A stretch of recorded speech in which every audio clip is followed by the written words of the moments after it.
Hey, I'm Matt Collins. I'd like to welcome you to Bob Weber Auto Mart on Douglas Avenue here in Racine, across from Douglas Park. We specialize in 1-year-old, low mileage, almost new cars. And if you'd like to stop by and see them, or see them on our website, bobweberautomart.com, we could save you between $5,000 and $10,000 on your next almost new car purchase.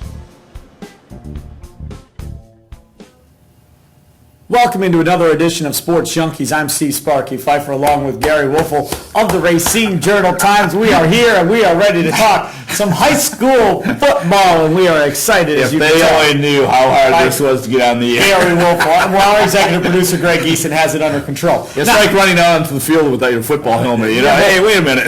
We got it though. We're all set. Okay, the game everybody's probably going to talk about this week will be Racine Case and Case-Horlick. Now, here's something in the Racine Journal-Times, which I use every week on this show. It's your Bible for Southern Lakes. It's something I was shocked by. Yes. And people that live in Racine and lived here all their lives probably aren't shocked. Yeah. But I remember growing up, Kenosha-Tremper and Case used to have some good football teams. Sure, absolutely. But this is what astounded me in the article here. Since Case fielded its first varsity team in 1967, it has beaten Park and Horlick in the 1967. Yeah. No. Oh, it has beaten Park and Horlick in the same season only 4 times since 1967.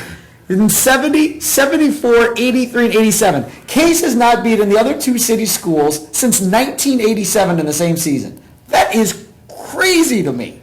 It is. I mean, that is a remarkable stat. But it just tells you about the program. It's almost 30 years, Gery. 4 times. Well, you figured once out of 7 years. But it's been about 30 since they've done it. 1987. I mean, more than that. 67, 27 years, yeah. 36 years. Yeah. I mean, that is crazy. Wow. Right? Yeah, it is crazy. Not 36 years, no. So it's the only time they have beaten both schools. 26 years it's been since they beat both schools in the same season. Football's been kind of cyclical around here. You know, I mean, where Park's been good, Case been good, Horlick's been good. So I can see, where it's been. I'd be curious about the other schools, how they've done, in contrast, beating them. I look at this game. First of all, I was very surprised that Horlick lost that game last week to Bradford. Bradford's not that good. And I thought with Ricky Neal being back and running controls for Horlick, they'd be fine. They come up on the losing end there. Case losing wasn't a surprise. You knew that was going to kind of happen. Right. But right now, Case needs this win. And I know playoffs is a big thing. Yeah. I don't even worry about that. If I'm Pancotti right now, I agree. Case, this is a huge game for Case. If I'm Pancotti at Case, I take this little blurb here from this article, I blow the thing up, I blow it up as big as possible, and I put it up on a locker room wall and go, it's been since 1987, time for us to make history. Or something like that. They need to stop He might bring you in there for the pregame pep talk. Horlick might not like that. Well, I'm going to be at least a badger for Fox 6. Yeah, sure. For high school blitz. What are you going to do before the game and after the game is more... Well, I'll be at work before the game, I'll be at work after the game. But no, getting down this game, I mean, it's huge for Case. I couldn't agree with you more. This could be almost like a program change. Absolutely. Because Case has had a pretty good year. Yep. I mean, they should be proud of what they did. Yep. And if they win this game, I think it's huge. They win this game, they're at 500 in the conference. Right. A win away from being playoff eligible. And then they play, if I'm not mistaken, Oak Creek the following week. Which is a winnable game. But I know Oak Creek is good, but it's a winnable game for Case. I love the development in the Case program, too. I mean, we talked about this before we came on the air. But their receiving corps, to me, is really impressive. Darian King at tight end. Darian King, I talked to Pancotti about this maybe about 2 weeks ago, and he was raving about him. Because we had a kid on our rosters, and it was spelled D-A-R-A-Y-O-N. And I'm thinking, is this the same Darian King that played basketball? By the way, he started as a freshman. He's 6'4", I'm guessing about 230. I mean, he's a Division I basketball prospect. And all of a sudden, he's coming out for football like his basketball teammate Tyrese Pinson. And I'm thinking, man, Pancotti's got it going.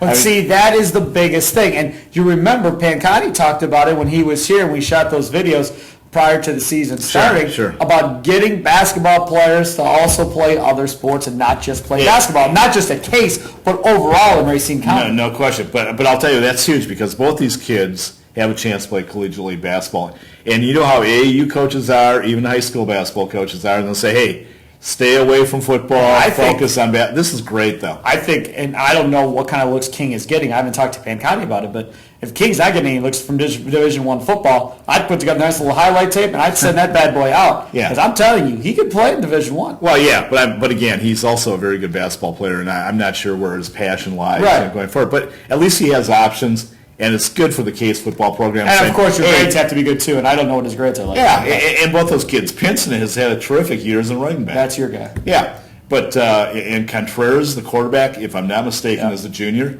Yep. So if they can get these two kids, Pinson and King, to come back out next year as seniors, Contreras, Kirby, I think they're really good wide receiver. I think is an underclassman. They got a chance coming along. They got a chance to be very good next year. The other thing is you get another year actually weightlifting with this offseason program. I mean, last year was really the first year he had that put in place this last offseason, this last summer.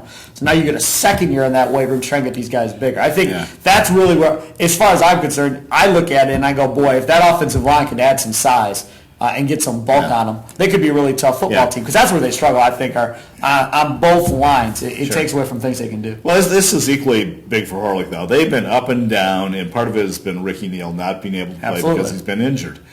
But the game I saw with Ricky Neal in, they look good. I mean, Ricky Neal is a terrific player. How do you lose to Bradford then? I know that. I didn't see the game, but you know what? Though, but those middle of the run SEC teams, there's not much difference. Right. You know what I mean? Yeah, but Bradford, they should have won that. There's no doubt. But then again, I wasn't totally surprised. But Horlick's got to get back on track. I mean, Brian Fletcher is a relatively young coach over there, and he wants to establish his program like Pancotti's doing Case. So, who you got?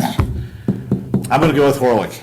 Well, I'm voicing Pancotti. I'm rolling Case. There nothing against you, Ricky Neal. I know you're a fan of the show. Love you. But I'm rolling Pancotti. But, all right, should be a terrific game. I'll go with Case. Shoreland Lutheran at St. Cat's. That's not a game. But what was, I don't know if it was surprising, but St. Cat's pounded Catholic Central last week.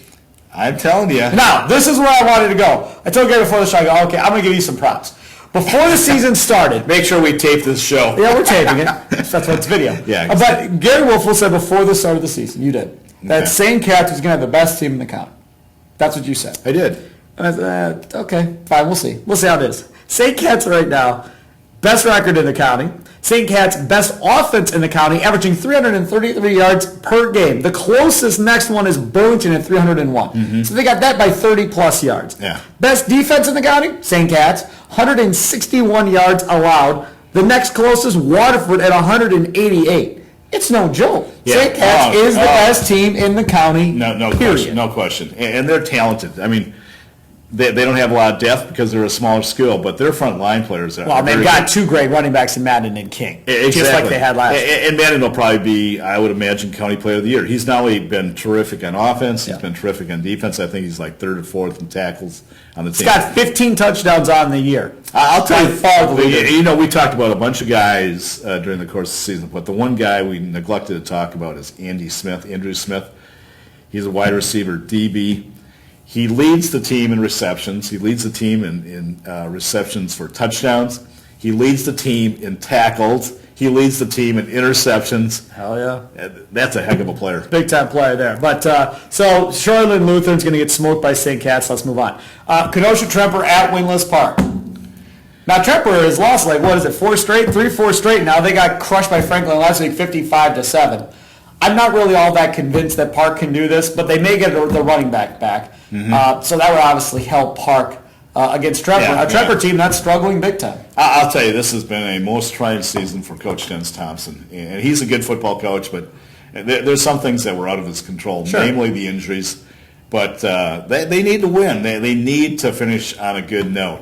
And this is obviously a perfect opportunity to do it. Waterford at Union Grove, the Southern Lakes Conference. I don't have much faith in Union Grove. I know he thinks they're greatly improved, and that may be the case. You talk about programs being built. Right. I think this is another example of a team that's on the rise. Absolutely. Okay, fair enough. Waterford, in this Southern Lakes Conference, this is pretty crazy. Lake Geneva Badger, Waterford, and Wilmot, because they got the surprising win last week against Lake Geneva Badger that shocked me. All three of those teams are 4-1. Then Elkhorn at 3-2 with 2 weeks to go. I mean, it's really a 4-team race. Even if you include the other two teams in the division, Delavan Darien and Burlington, They're 2-3. They're 2 games out with 2 games. And they got a chance to make the playoffs. Yes. Yeah, so I mean, it's a terrific conference. We knew that coming in, that there'd be a lot of parity. We fully expected Waterford to be in the hunt. Right. They are in the hunt. Adam Bakken is a terrific coach. That defense has been really good basically every game from start to finish.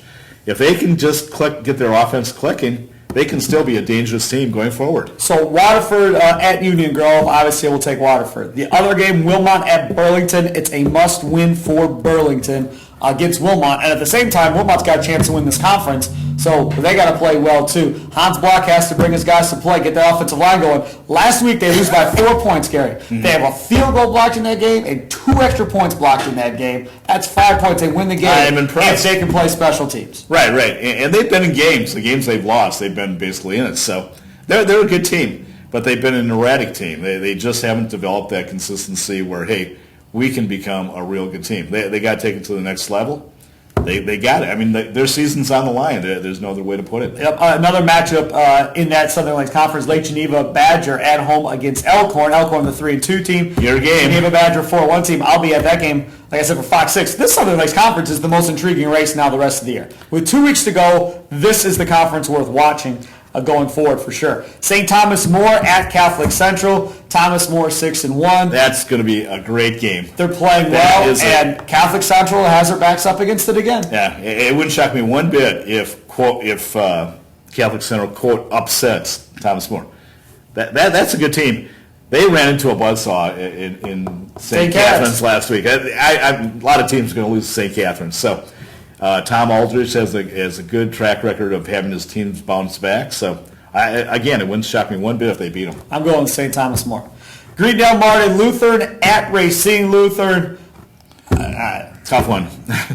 I mean, but this season has been. I like to get excited for this. Yeah. I can't get excited for it. I'm just not all that excited. No, I mean, you talk about programs, being built. Racine Lutheran is in that situation. We talked about this at the outset of the season. It's going to be a long and trying year for the Crusaders. It was, but they have to, keep that strong, positive mental attitude going forward. Finish up the season, on a decent note, and build next year. Gery Woelfel of the Racine Journal-Times. See Sparky Fifer with Sports Radio 1250 WSSP in Milwaukee. Thanks for tuning in to another edition of Sports Junkies. We'll talk to you again next week right here at RacineSportsZone.com.